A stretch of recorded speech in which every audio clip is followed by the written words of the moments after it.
Carlos, someone feels a little weird. Like, what are we doing here right now? Because I've been to a lot of big bangs, and it's not usually the way they start. Like, I don't understand why we're here on the stage. There's those two other guys, like older guys. You know what I'm talking about?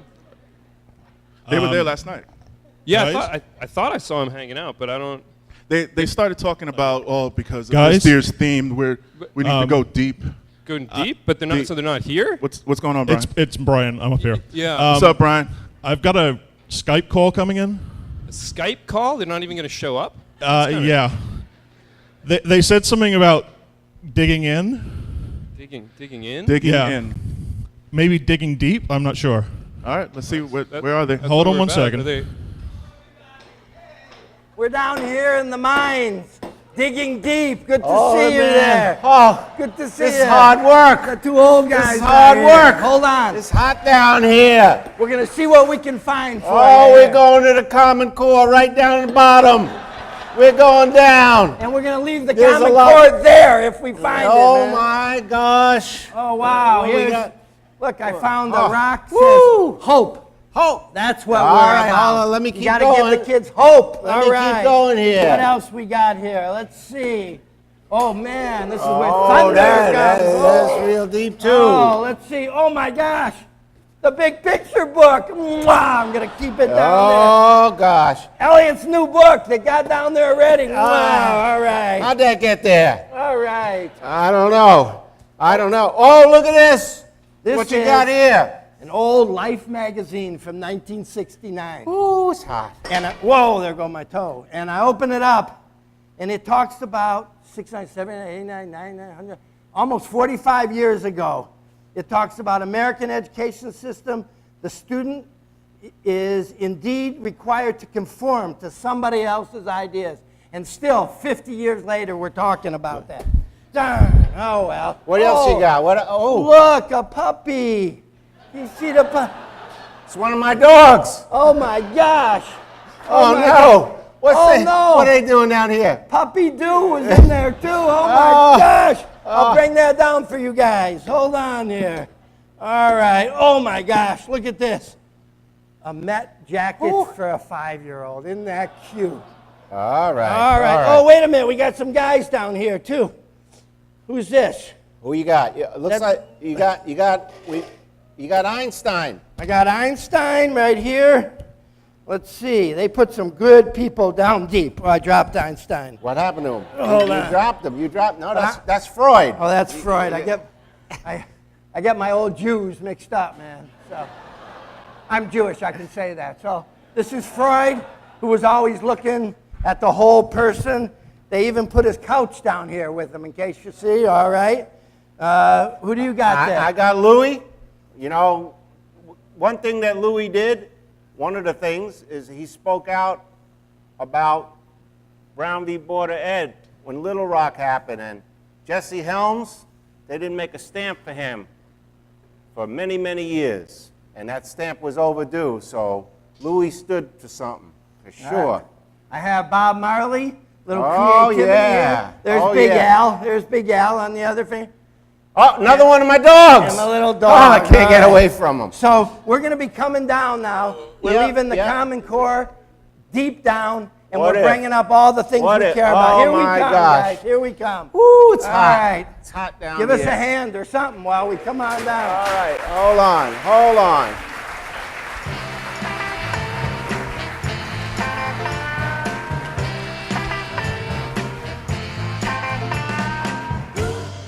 What you want, baby, I got it.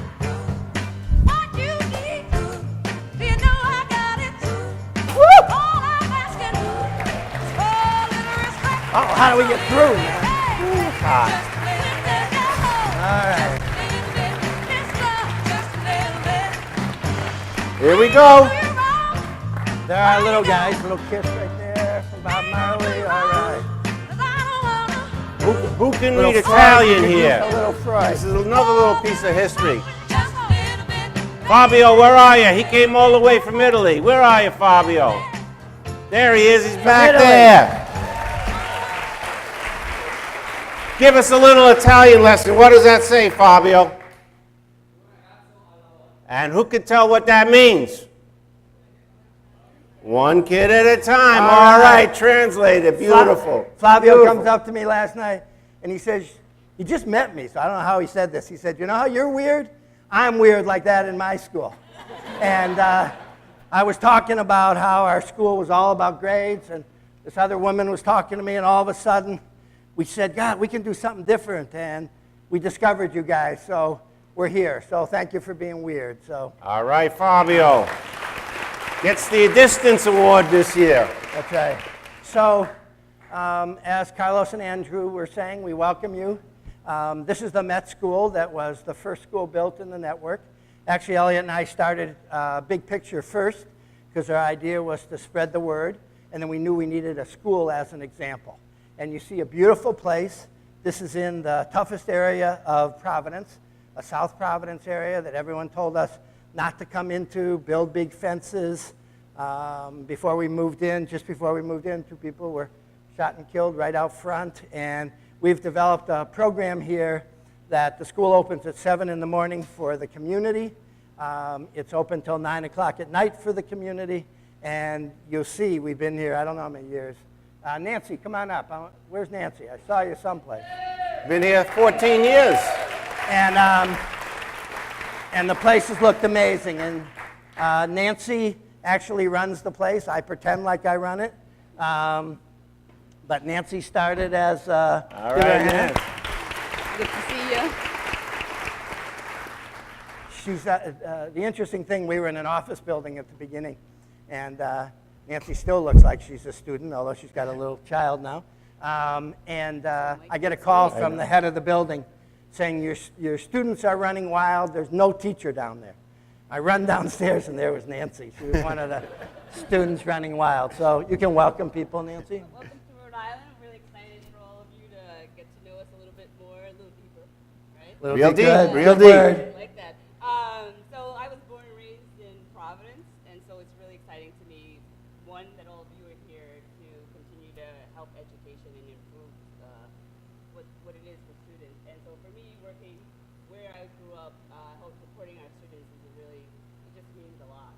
And every day I get to see students and work with them and change lives. And if I hadn't met Dennis and Elliot, like I always say, I don't know what I would be doing. My life would be totally different. So I thank them every day for welcoming me and just helping my leadership to be here. So thank you. All right. All right. Nancy started as a volunteer. Then she was a student teacher, the first student teacher from her college, because the college thought the Met was too weird to put student teachers, which is pretty weird in itself. We won that one, and then she became an advisor. She was actually Elliot's son's advisor. Talk about pressure, right? So she made it through that, and then became principal, and now co-director, and really runs the school. I want to show you a 2-minute tape of where you are, what it looked like before we built, okay? If you go out, trying to think where I am, right out there, that corner was a crack house that we finally got changed. Crack house over there. This was a tough, tough neighborhood, and we changed it. And here's a little video, Brian, just to show what the place looked like. Whoa! That was the end of me. Totally be careful. Can you see?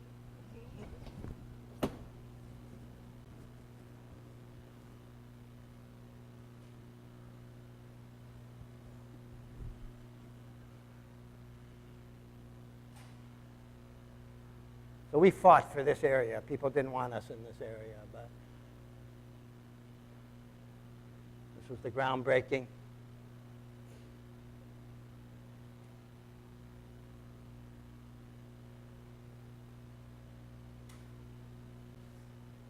They found some pretty not good things under the ground. So welcome everybody. Have a great 2 days. All right. And carry on. All right. All right, Bessie.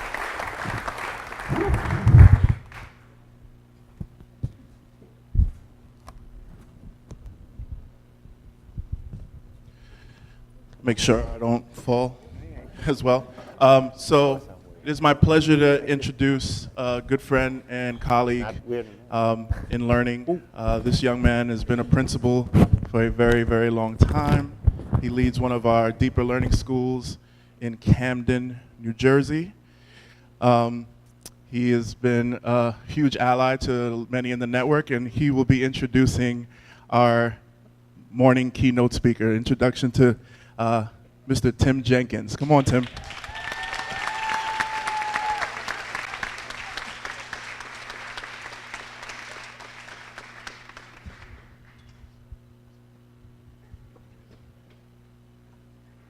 All right. Good morning, Providence. I'm glad to be here. I am pretty good at delegating, as I was just voluntold to come up here. Caught me off guard, but it's okay. My name is Tim. I'm from Camden, New Jersey. I have been a principal for 8 years now, despite my youthful appearance. So I will partially introduce you to our guest speaker, our student speaker today. His name is Angelo Drummond. He is a student of ours, or mine. He went to our school for 4 years, and he continues to be quite an inspirational young man. I am officially not going to say much more about him. I'm going to let him speak for himself, and there's somebody else who I would like to say a couple of words about Angelo, who I think can do a much better job. So I'm going to sit down and allow somebody else to address you. Glad to be here.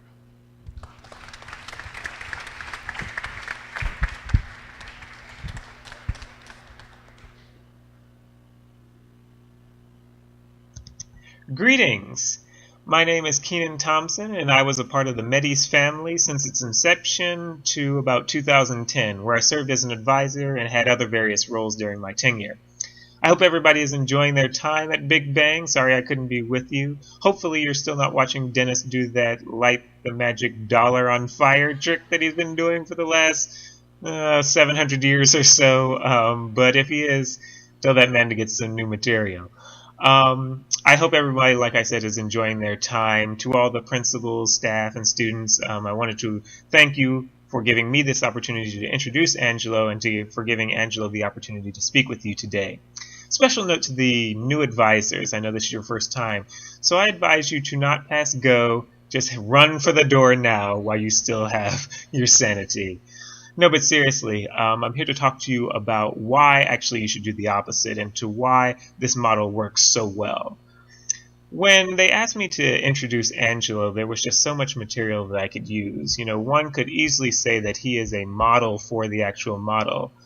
He believes in the system. He advocates for it. He showed so much tremendous growth during his tenure there, both academically and personally. He became an extremely reflective student, but all that is really second fiddle to the heart and soul of the model, which is about passion. And this is an example, this student, Angelo, is an example of how work ethic is driven by passion and how passion drives performance. He doesn't know that I was actually doing this, and so I'm going to show you, rather than me bloviating for a while, how he actually improved. And if this embarrasses him, oh well, it's called payback. Angelo was my very first home visit, and he showed up at school like a deer in the headlights. But he adapted quickly. His writing, however, initially, not so much. Take, for example, his entertaining opening metaphor for his very first personal narrative. I was Captain Crunch, ready to explore the new cereal. But Angelo's writing dramatically improved after interning with several different lawyers and being in advisory, culminating in an excellent autobiography entitled The Chronicles of a Black Man. Notwithstanding the Tyler Perry-influenced title, the writing was an excellent piece of work, thought-provoking, well-written, and extremely reflective. He also dramatically improved his public speaking skills through exhibitions, taking full advantage of what they mean for public accountability. Looking at his freshman exhibition, he made all the classic rookie mistakes. The ridiculous font and requisite selfie, the questions and then the answers right after them. You can never escape some good Microsoft Word art, and finally the essay in a bullet point. Contrast that with a later exhibition here. You can see there's titles and not a lot of fluff, application of quantitative reasoning, and just generally more clear and more professional. Again, he was always one to retool, rework, and revise until he got it right. That particular exhibition garnered him nationwide recognition for laying the groundwork for a truly stellar senior thesis project. Seeing the injustice in his own community and wanting to help anybody and everybody he could, he decided that he wanted to take on the big project of creating a community center right in Camden. Bridging all the skills that a Met school teaches, he got straight to work. First, meeting with community members to understand their concerns, then presenting his ideas and getting their appropriate feedback. He had to research what had been done previously. He also looked at several designs of other community centers, had to scout location, take pictures, and ultimately decide on where he wanted his community center to be located. Angelo worked with a professional surveyor and generated his own survey in order to gauge the needs of the community members and see how much space that would actually take. Interning with professional architects, he crafted a design team in order to get this project off the ground. He also had to create a budget, which allowed him to integrate QR into the project. Here are some initial drafts and design ideas. Again, you can see he and his team reworked, retooled, and refocused every time. Again, calling upon all the skills that he learned at Med East, he had to give multiple presentations to defend his design against professional architects and potential donors, standing up to their blistering critiques and endless questions. The fruit of his labor paid off in the end. You're looking at the final designs for his senior thesis project, a truly amazing piece of work. None of this could have been possible without the skills that are taught at a big picture school. This is why Angelo Drummond represents the big picture so well.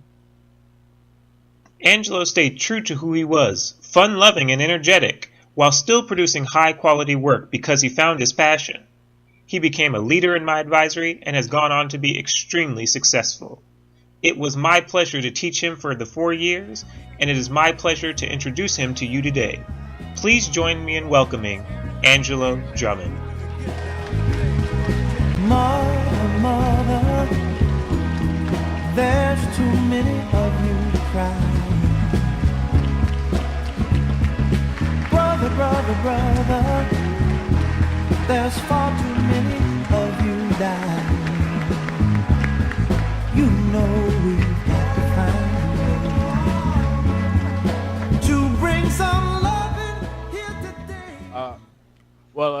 I actually had, a pretty good speech lined out to kind of start it off, but after that, I really would just like to thank everyone, and especially my advisor and all the staff from Medis, and everything that I've learned, just in particular from Big Picture. So, I guess I can start with my actual speech now. But whatever you do, strive to do it so well that no man living and no man dead, and no man that has yet to be born can do it any better. Benjamin Elijah Mays. Good afternoon, morning, everyone. Once again, my name is Angelo Drummond, proud graduate of Med East High School 2010. And in this fall, I'll actually be a senior at Morehouse College, majoring in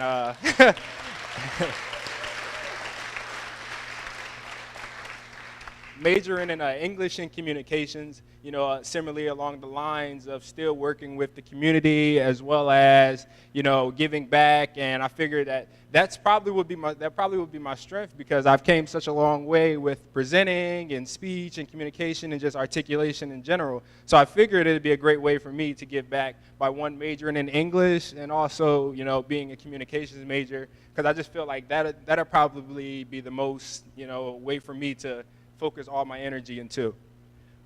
So just as a bit of a background, growing up in Camden, it's not the ideal actually location for where you want your child to grow up. You hear a lot about the city, it's bad things, rarely good things, but it's poverty stricken, unemployment rates are ridiculous. It's easy for me just as well as anyone else to fall into the life of the crime and to just basically what the opposite of what Medis actually taught me. So a little bit of background, my mother was pretty strict with, us going to school. I actually had no idea about what kind of school Medis was when I first got there.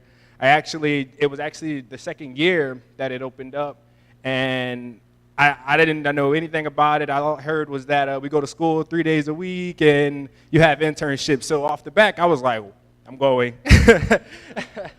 But I had actually no idea what I was getting myself into. But before I went to Medis, I had attended a few Camden schools through middle school and a little bit of elementary. And I actually was one of the students that they consider to be, they want to call you smart. I was, I guess, so smart that I was moved to, the smart class, whatever that even means. I never pretty much understood why they would separate smart from dumb. That actually kind of, that makes absolutely no sense at all. But, one of the problems, looking back now that I was able to notice was, one, the achievement gap is real. Students are really being, they're taught years behind, and actually than what schools who actually have the sources are. Especially a school like, a city like Camden. The students were complacent with, failing. Even the teachers, they were complacent. They just came in at 9 and 8 and wanted to leave at 3. That's all they came there for. And when no one really cared about excelling. Everyone was focused on, just staying where they were. So in a way, if I would have stayed, in a traditional school, I would have been complacent with myself. But Med that school, that big picture is amazing. Although I really didn't know what I was getting myself into, the summer before I actually came to school, Keenan actually came to my house. I'm like, whoa, why is this teacher coming to my house? He came and sat down with my family. He had forms and agendas and calendars and books that I needed to read and things that I needed to buy for the school year. And I've, never really had a teacher come to my house and, plan. And, I was still, pretty lost. I wasn't sure. Actually, it made me second guess, should I have came to the school or not? Because I wasn't sure that it was going to be this actual, I wasn't sure it was going to be that rigorous. So, when freshman year, I honestly don't even have to really say anything. Keenan kind of embarrassed me for everyone. It's obvious in my presentations. My first exhibition, he actually embarrassed me much worse than that. He sat in front of me after I finished up, and he told me that it was trash. And I've never really had anyone to tell me in front of a group of people that that you could have done a lot better, and that you did not pass this semester because that was just garbage. And I'm like, I've never done a presentation before in my life. And but what it did, it broke me down to know that I was able to accept my flaws, and work towards them. And that was just the beginning of, my freshman year of, well, what is there to come? And, so he throughout the year, he buried me in multiple papers and multiple books. And, I've never been worked like this before in my life. I was so used to, my bare minimum was always good enough, to just get me by. And I never really understood, I was actually being held accountable by my own potential. And I didn't even know what that meant at the time. So just going, like I said, my first exhibition was terrible, but it gave me the skills, for that first year to work hard, and my second year to come back with even a bigger challenge, a bigger bang. So each year it was a different struggle. Moving on to like my sophomore year, I was able to, I got better at public speaking. I had a little project. I like to call it a little project now. It was just more of a stepping stone to what my senior thesis project would be. But it gave me a way to actually work around project work and planning. And I like I said, I've never done anything like this before in my life. And actually around that time was my first time that I visited Rhode Island. I came here and I was so amazed by, the structure of the school, and it gave me an idea of what our school was working towards and what Big Picture was working towards just in the world in general. And, came back, I started, telling everyone, what grade of school it was, and it gave me hope to know that, what we were doing in tiny Camden wasn't just, us. It was much bigger than we are, so. And it was actually the time that I started working with other schools too, because I was so amazed by the motto at Rhode Island. We had, I started working with the Philadelphia schools, which kind of transpired to me working with the Newark schools. I was able to work with the Washington, D.C. schools. I was able to work in Delaware, as far as opening their schools. And even more so now, to when I'm at Morehouse, I'm actually working with a few guys from Big Picture who's trying to open the school in Atlanta. So, I've been, really around the network. I was just so amazed. It was actually really life-changing. So, but through my junior year, I was working so hard. I didn't focus on anything else. I was school and I actually went to work. So those were just my two lives. I went to school and work. And I worked so hard that, I didn't even, realize the amount of work that I was doing until, Keenan told me that someone from the Associated Press wants to really meet with you. I had no idea the article was going to go so well. I was really just doing my presentation, my exhibition. Those were, I was trying to, that was what we were required to do. So when I woke up one morning, people were calling on the phone like, oh, why are you in the Washington Post, the Philadelphia Inquirer? I seen one from USA Today, MSNBC. I was so overwhelmed by everything that had happened, and then it kind of showed me that, I still have so much more potential, because even that presentation, I felt as though I wasn't that prepared for it. So, but that's one of the things that my advisor really instilled in me, was the idea to never really be complacent of where you are.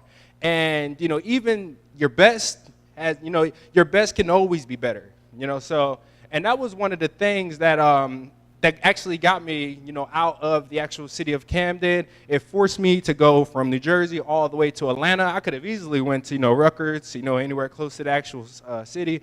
But I decided to push myself and move myself, to push myself further than what, at the time, the older I got, I began, Keenan, it wasn't up to Keenan anymore to, push me far. And one thing the Big Picture model instills inside of their students is how to be self-taught, how to be, how to be self-motivated. You don't necessarily need a teacher there telling you everything that you have to do, because eventually you get to a point where learning is fundamental for your own self, So, overall, my senior year, I got to my senior year at Medes, it was no more, I barely, I just checked in with Keenan at that point. It was more so, Keenan, I'm going to this meeting, I have this meeting outlined, I have this, project proposals, and, I had the community center. That was a really big project that I was working on, and that was only my main focus for my senior year, and applying to schools,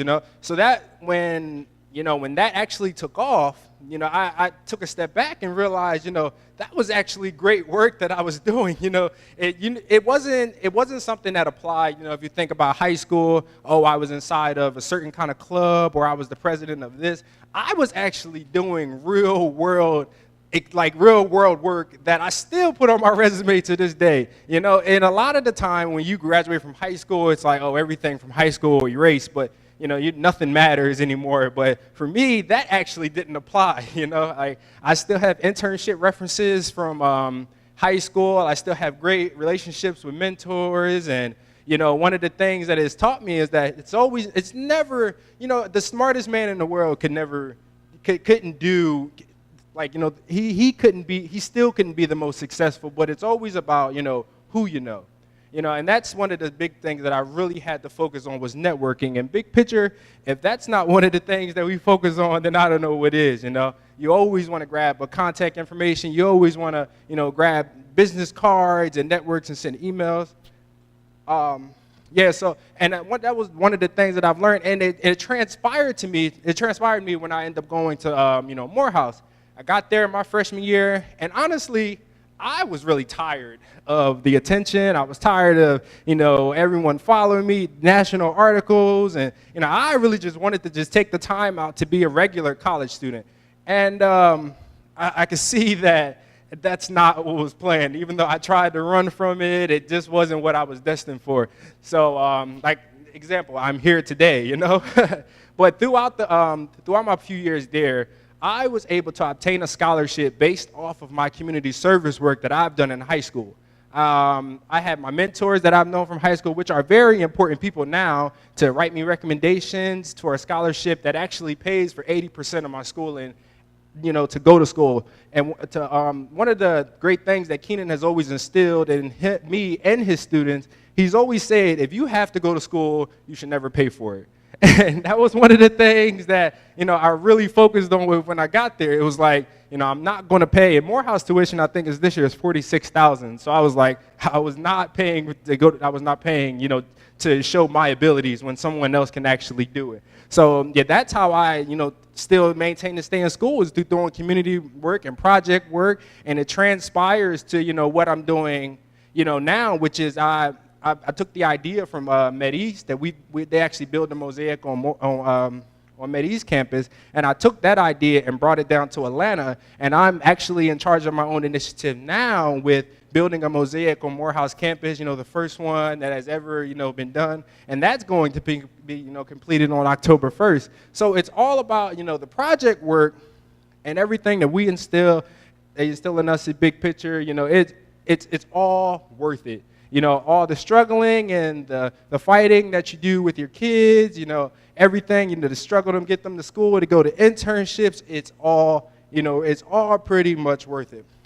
But one of the things that you know, no one could have ever prepared me for was earlier in this year, I was actually, I had suffered a loss. My younger brother, he was actually a Big Picture alumni. He was actually, you know, murdered my junior year of Morehouse. And that experience, you know, that nothing could have prepared me for that. And it was so traumatic that I was forced to, you know, withdraw from school my first semester of my junior year. And, you know, it was the hardest thing in my life. And knowing that, you know, he was actually coming to Morehouse the year after, because, you know, we were working with, you know, I was working with him, and it was so all of a sudden, and like I said, I had to withdraw from school. But, you know, one of the things that really helped me bounce back was the fact that I knew that I couldn't, you know, focus. It was still much bigger than me. I was at Morehouse for a particular goal. I was there to, you know, achieve greatness. And I know that, you know, after everything had transpired, that I was still in a position to where I could change the world. And I always tell people my biggest fear is dying without making history.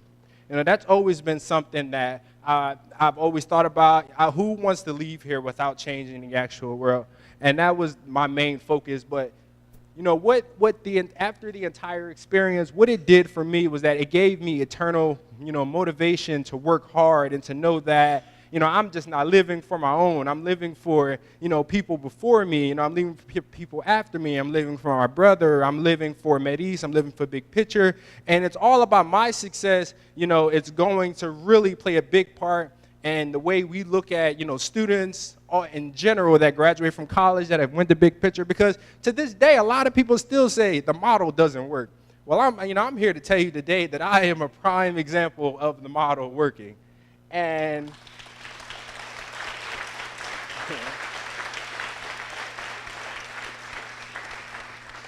I feel like I probably have been up here too long, but I just want to really close with saying that everything you do for your students, please continue doing it. Push your students so far that it scares them and even you, because at times, you know, it does get kind of scary. You know, you just want to know that you are, as advisors and principals, you are the key to your students in helping them change the world. That's your job as advisors, is to push them to become, you know, more than what they ever thought that they could be, and, you know, to bring out the best potential that they have inside of them. And like I said before, you know, I am a prime example of what the Big Picture model looks like through project work, through academics, through personal qualities, through working hard with the learning the learning goals and, you know, everything. Push hard. Learn as much as you can this week so that you can take back to your students and know that there's hope for everybody. Because, you know, I come from the same place a lot of you teach in, you know, the kind of same urban environments and, you know, the same mindset, the complacent students. But just if you push hard, and like I said, my advisor, he was a great example of what, you know, an advisor was supposed to be, of never giving up, never give up on your students, never give up on the model, and you will continue, you know, making so much progress. And I would like to end it with the quote again saying, whatever you do, do it so well that no man living and no man dead and no man that has yet to be born can do it any better. The motto works. Thank you, everyone. Don't go anywhere.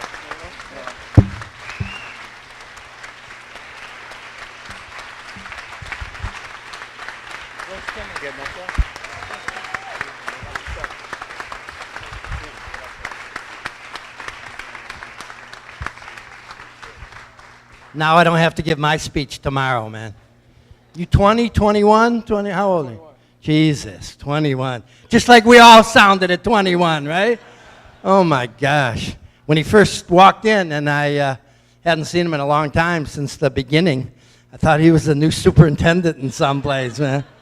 Now, who's the boss here? A guy dressed like this or him? So, all right. No, here's the award. Let's read it to him, Dan. So, Big Picture Learning 2013 Big Picture Learning Alumni Action Award. Congratulations, Angelo. Met East High School, present Big Bang 12 Conference. Get up here. And we're very, very proud of you. Congratulations. Thank you, Keenan, for your intro. Tim, let's get that picture in here. And thank you, Tim, for not throwing him out as a freshman when he didn't know. And here's a little gift from Apple and us also. So thank you very much, man. All right.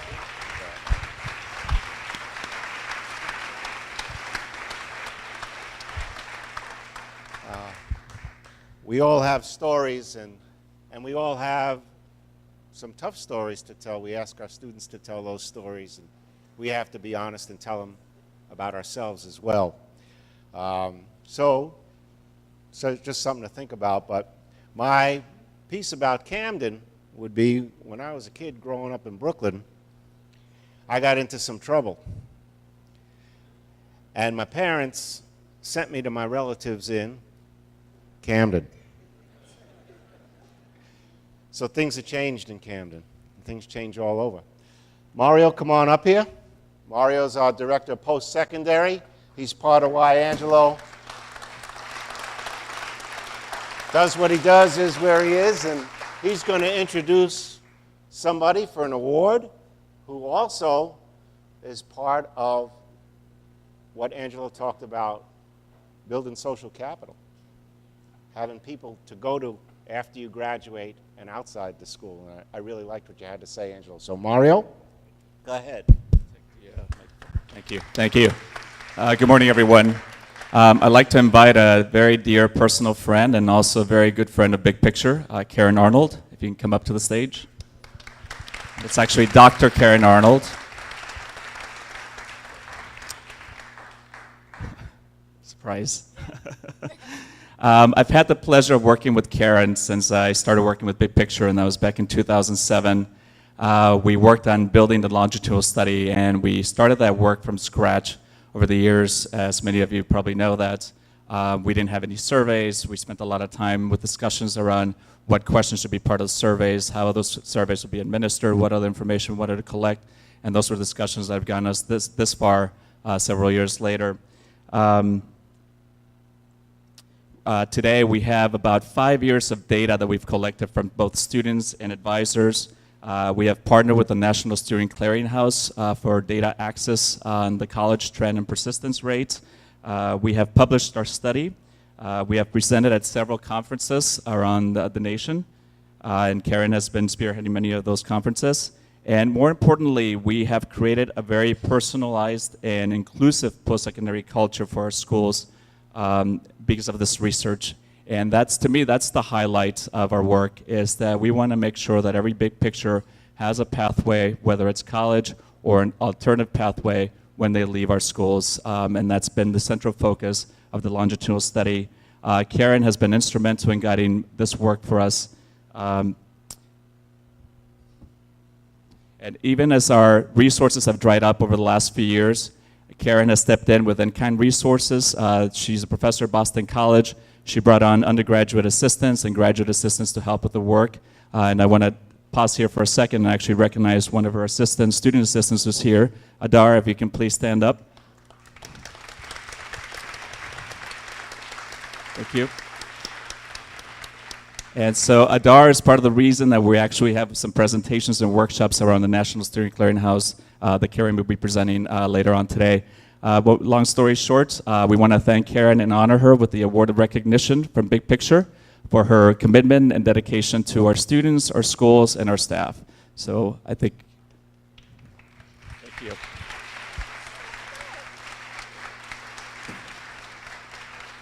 And we're going to let you say a few words after we're done. You can't have it yet. Big Picture Learning. I see you wore matching pants. I like that, Karen. Big Picture Learning Award of Recognition presented to Dr. Karen Arnold in recognition of your long-standing commitment to our schools, students, family, and big picture learning. We thank you for your professional and personal investment in moving our work forward with alumni through your stewardship of the longitudinal study. This award is symbolic of our appreciation, respect for you, and your commitment to the big picture learning community. With deep gratitude. Thank you, Karen. So, just so you know, oh gosh, I don't know how long ago it was, I read a study and a book by Karen called, I think it was 80 Valedictorians, which was another longitudinal study that you all should read. It says a lot about what happened to them over time. Also, Rhodes Scholar, so Karen's an expert in longitudinal work. And she really came to us because of her commitment to our students and our community and the type of work we do. So thank you so much for all these years. Longitudinal studies are not easy to keep going. Well, this is a lovely surprise, and thank you very much. So Elliot just said I came to the big picture. They came to me because of the ways that I'd studied valedictorians and really asking, what is success anyway, and isn't it something better than grades in high school? And I said I was too busy to get involved, and they invited me to the school, and I was done. They'd hooked me. There's so much love in the big picture schools, and so much eagerness and real learning. Every time I go to a school, I'm reinvigorated. And I'm the one with the data. The model does work. Thank you very much.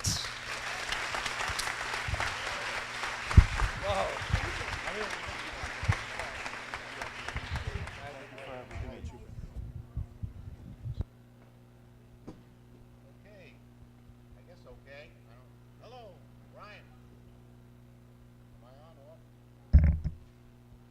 I'll use this one. Okay, I got this one. So, hello everybody. You saw me a few times. I'm just gonna take off and do a little riffing on what I heard from Angelo for a second, because he was up here using his iPad, and I'm up here using my index cards. And there's a very good reason for that I'll show you. So about a month ago, I had my iPhone and I was talking to Siri, and I got mad at her. So this is what happened. Siri, what's my name? I don't see hopping solid. I might get mad at her again. Siri, what's my name? You're Elliot, but since we're friends, I get to call you silly. Did you hear that? She said, you're Elliot, but since we are friends, I get to call you silly. So I'm in my car driving, and I asked her for directions, and I said back to her, that's silly.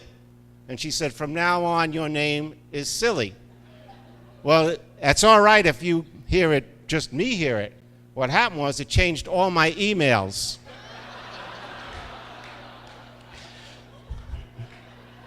And I don't know how to change it back. So every email you get from me, I have to change before I write it to say Elliot, not Silly. So Brian, you can help me with that this week. So a couple other things. When I was listening, and I just had a couple of little quotes that I didn't know where they were going to fit into Angelo. We have a friend who was on our board, Frank Wilson, who wrote a book called The Hand. And basically, and we're going to do a couple of hand activities in a second. Basically, Frank said, you can't have good tool use without good language, and you can't have good language without good tool use. That we are human beings who are made to make and then to talk and have language. Very, very simple, but we don't have that anywhere, hardly in our schools anymore. So Frank and I are on this kind of quiet blog, and this is what he wrote recently. Mostly what I wonder is what happened to the student, not in the abstract, but as an organism with a predisposition to gain adult capabilities and to get a life. We're all programmed for that. We're all wired to have that in us, and yet schools don't trust students. Frank's a neurologist. He was at Stanford. Got a lot of credentials around thinking about how we figure out how to become who we are. When in school do you get the time to do that? So an architect friend of mine goes around speaking about project-based learning. His name is Frank Locker. And I said, Frank, how come you don't talk about our schools much? And he said to me, you know, he says, I do sometimes. I said, well, what's the big difference between us and everybody else? And it's not really true, but he said this. He says, Elliot, he said, the difference really is that you all trust students. Same thing that Frank was saying. So these are big deals, and this is about what Real Deep is about. And we're going to talk about Real Deep. When we talk about Real Deep, we talk about Karen Arnold, who looks at growth over time, not just as a strobe light or a snapshot, but who that whole person is. And this year we had a little symbol there, and anybody know what that is? Say it? Yep, it's a Mobius strip or a Mobius square. And Mobius wasn't just a scientist or a mathematician. He was also a musician. We'll go to the next slide, Brian. I don't know how we're going to do this, but we'll figure it out. And, okay. My voice got deeper. How come my microphone, the voice got deeper?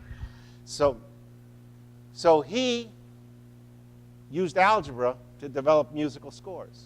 At the same time, he took a two-dimensional world and made it three-dimensional. And Andrew's going to come up here for a second because you got some strips, because you've been sitting there too long, so you're going to start working with your hands a little bit. And go to the next slide. I'll move back on that one. Go to the next one, yeah. As we go to the Mobius land, yeah, and we'll go backwards, Brian. As we do this activity, everybody take one of those strips. There's a glue stick. You're going to make a Mobius strip. Everybody. Little activity because you've been listening for so long. You can talk to each other about it. Andrew's going to show you how to take that Mobius strip and make it into something else. So Andrew, come on up here. Hold on, he's not ready.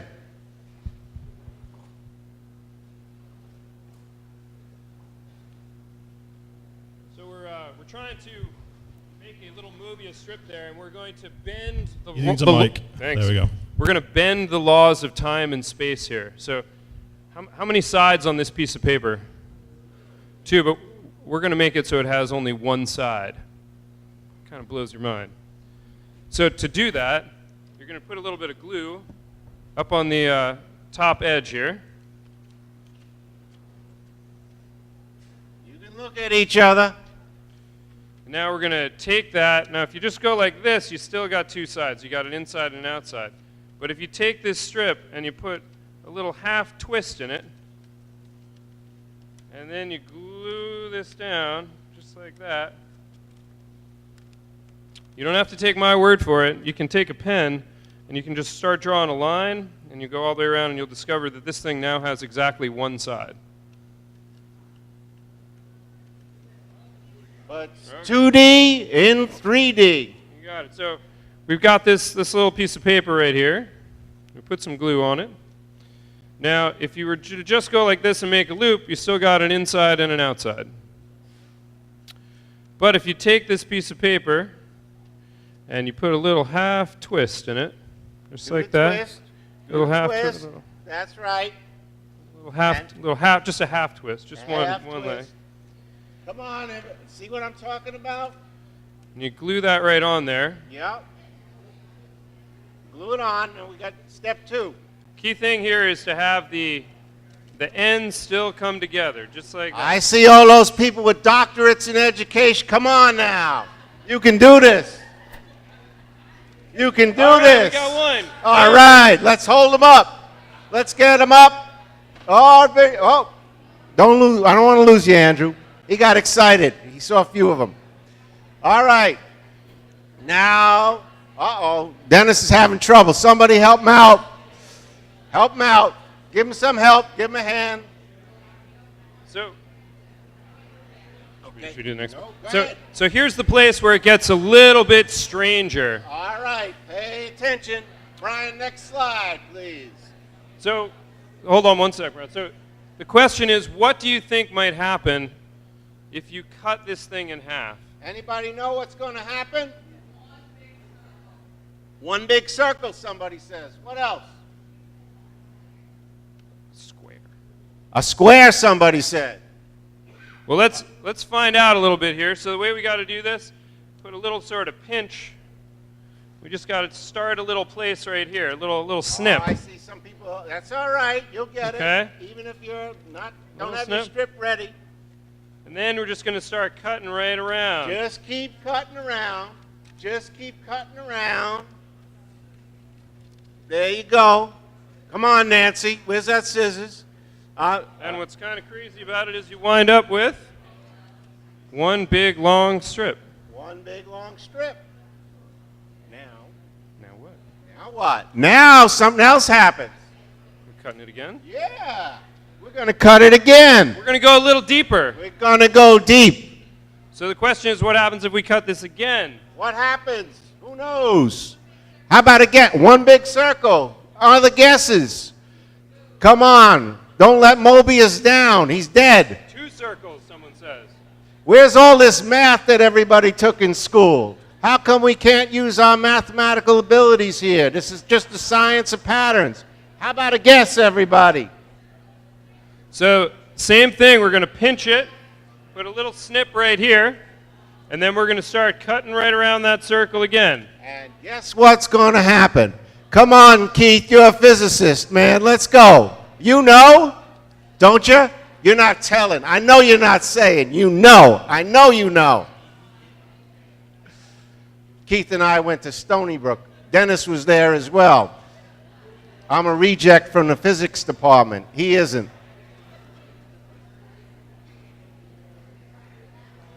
And lo and behold, what happened? We wind up with 2 linked rings. 2 linked rings. So these are involved in some kind of connection and relationship. Yes. So perhaps some of the ways in which we see space and shapes and connections might be a little more complicated than just two-sided. Real deep. That's real deep. Oh, the Amber. You can keep going. Everybody can keep working on this while I talk. So let's go back a second. Yeah, if you go 2 twists, different things happen. Mobius was no dummy. All right. So this is another kind of deep. Anybody know what movie this is from? Oh, that people, somebody knew that. Mobius. Sorry. Hollywood wins. That's Run Silent, Run Deep. Anybody know who that actor is? He was in the movie. That's Burt Lancaster. He was active in the civil rights movement and the anti-war movement. Who's next to him? Dorothy Dandridge. Who's next to Dorothy Dandridge? Joel Fluellen. Joel Fluellen, and both Dorothy Dandridge and Joel Fluellen had tragic endings because of Hollywood, with Burt Lancaster trying to help. They both committed suicide. They had no parts for them. That's another way of thinking about deep and how things have changed. Run silent, run deep.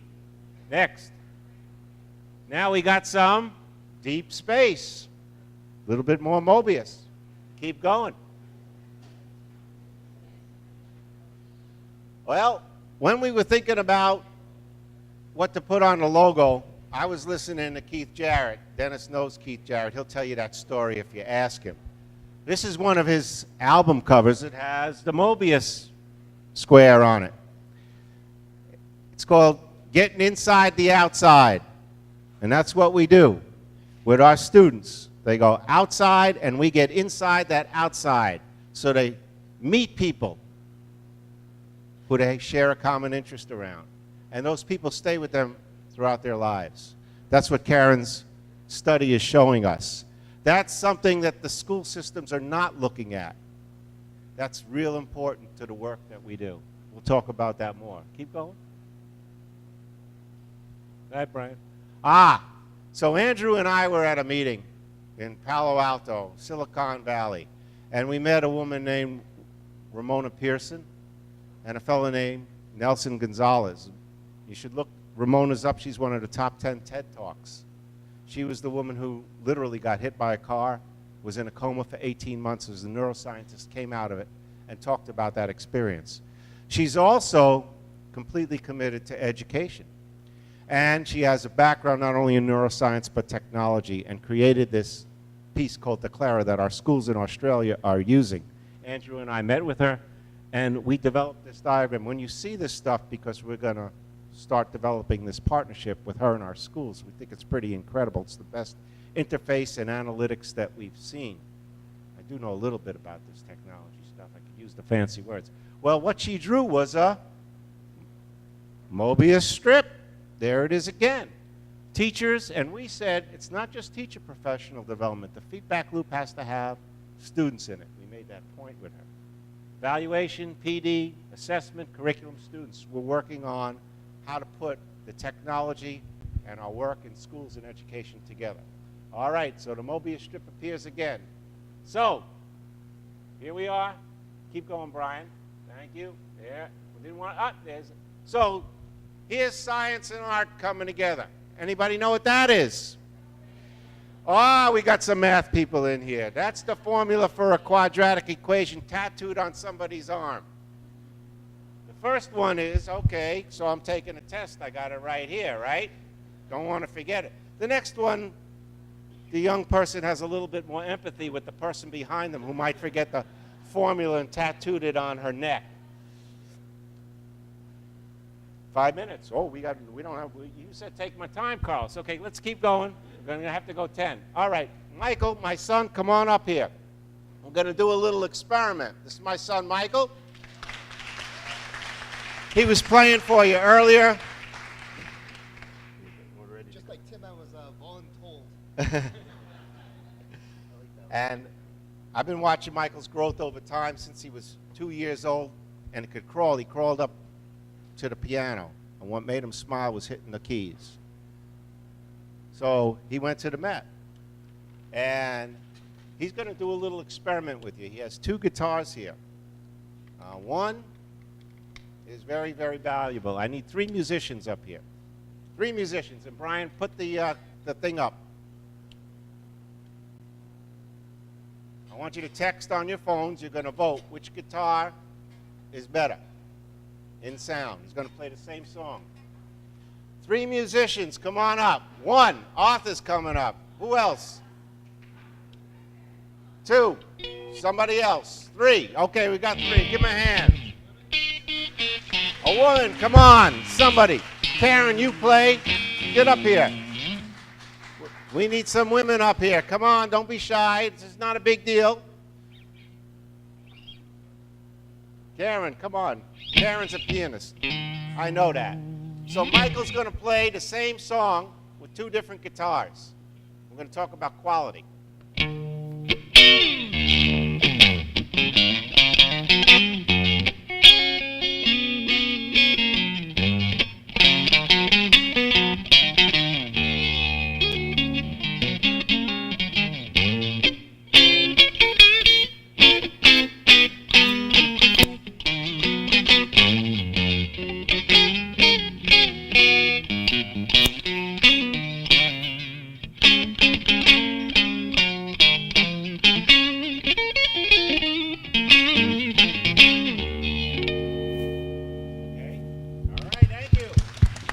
Guitar number 1. And now, guitar number 2.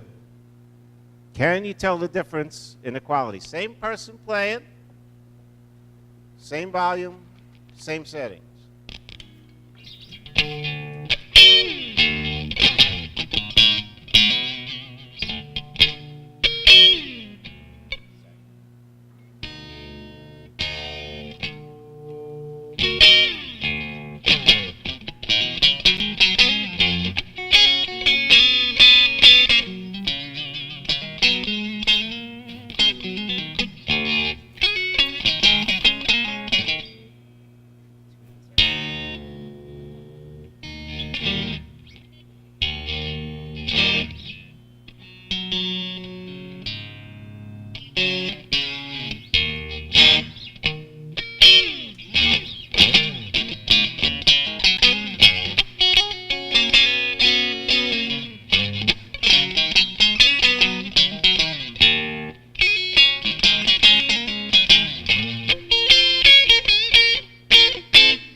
Okay, time to vote.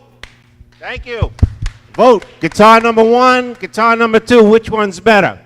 What's your name? My name's Cole Robinson. Okay, Cole, where you from? I'm from here in Providence. Okay. I don't know anybody in Providence anymore. All right, Cole, which one? Vote now. Come on, let's see those tallies go up. Text your vote. I believe it was a guitar number 2. Oh. Had more soul. Ah. Guitar number 1, it was smoother. All right. Guitar number 1 seemed to have more sustain and warmth. I like 1. All right, so we have 3 to 1, and listen to the language that they used as musicians. Now, let's see those tallies go up there. Michael, let's talk a little bit. So, here's the home. You heard me talking when he was 2 years old. He was already playing that music, and that's what made him feel good. And I noticed that. And so did his mom. And he had instruments. Who was your mentor, Mike? Talk about this. Mike was at the Met. Nancy was his advisor. She could vouch for this. Well, Luex Afaris was my true mentor, and he graduated from Berklee School of Music in Boston. And he's a eccentric, kind of cool dude. And everybody knows Lou.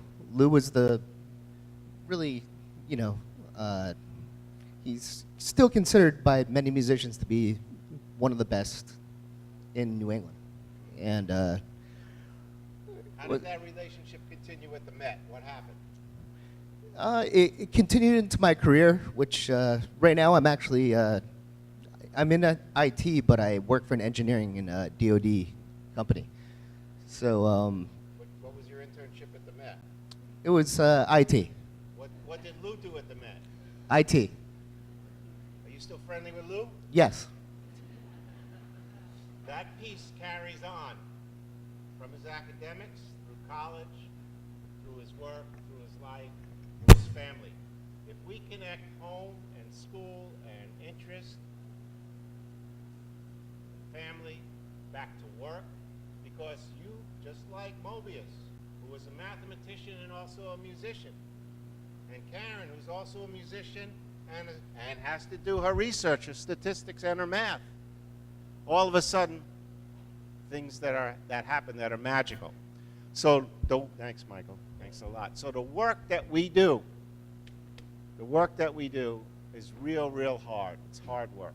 It's very, very difficult. Nobody's saying it's not. But we have to develop the selves of each one of our students. And as somebody who said to me, who is a psychiatrist for the NASA astronauts, I was with him 2 weeks ago, and he was talking about how difficult it was to get them to work as a team with all their different personalities. He said, Elliot, no pressure, no diamonds. Here we go. So when we go real deep, just remember, there is pressure. But without the pressure, building this school, all the things that you do, we don't get the diamonds. So thank you very much. Which guitar? Oh, which guitar? Let's take that poll. First 25, 17. 20, first guitar was the one. All right. Thank you. Sorry about that, Phil. I was on a crunch, but I'll throw out some diamonds for everybody. Don't get hurt now. Uh-oh. I don't care. I'm taking a chance here. All right. All right, thank you, Elliot. And how about another round of applause for Mike Washer. All right, so this is where the fun begins at the Big Bang. So before we transition to advisory time, just a couple of quick announcements.